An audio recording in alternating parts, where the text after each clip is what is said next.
2 பேர் பிஸ்னஸ் பண்ணுறாங்க. அவங்களுக்குள்ள ஒரு அண்டர்ஸ்டாண்டிங்கோட நல்லா அந்த பிஸ்னஸ் பண்ணணும்னா என்ன பண்ணணும்? கிரக அமைப்பு எப்படி இருக்கணும்? ரொம்ப நல்ல கேள்விங்க. இந்த அண்டர்ஸ்டாண்டிங் அப்படின்னு ஒரு வார்த்தைக்கு குரு தான் ஆத்மார்த்தமான பதில் சொல்லுவோம். குருனா ஆத்மார்த்தமான அன்புன்னு ஒரு வார்த்தை இருக்குங்க. இது எல்லா மேட்சிங்க்கும் பொருந்தும். ஒரு மேரேஜ் மேட்சிங்க்கும் பொருந்தும், வீட்டில் அண்ணன் தம்பிக்கும் பொருந்தும், அம்மா பையனுக்கும் பொருந்தும். குருனா சுபகுருவும் சொல்லியிருப்போம், பொருளாதாரம் சொல்லியிருப்போம். ஆனால் குருவோட இன்னொரு ஆங்கிள் என்னென்னு கேட்டிங்கன்னா ஆத்மார்த்தமான அன்புன்னு சொல்லுவோம். அதுக்கு பேர் எதிர்பார்ப்பு இல்லாத அன்புன்னு சொல்லுவோம்.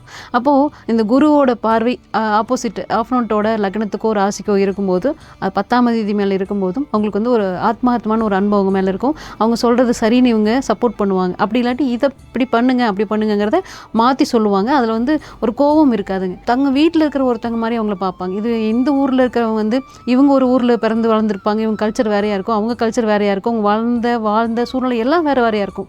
ஆனால் இவங்களோட அண்டர்ஸ்டாண்டிங் அது ஒரு சொல்ல முடியாத அளவுக்கு ஒரு அன்பான அண்டர்ஸ்டாண்டிங்காக இருக்கும். இது யாருக்கெல்லாம் பொருந்தும்னா இது எல்லாருக்குமே பொருந்தும் சொல்லலாம். ஆண் பெண் பேதம் கிடையாது. அந்த குருனாவே எந்த ராசிக்குள்ள அந்த குரு இருக்காரோ அந்த ராசிக்குள்ள அவங்க லக்னமும் ராசியும் இருந்துச்சுன்னா அவங்களுக்கு அது ஆத்மார்த்தமான ஒரு பாண்டிங் கொடுக்கும். அவங்க என்ன தவறுகள் செஞ்சாலும் இவங்க திருத்தி சரி பண்ணுவாங்களே தவிர விட்டுட்டு போக மாட்டாங்க.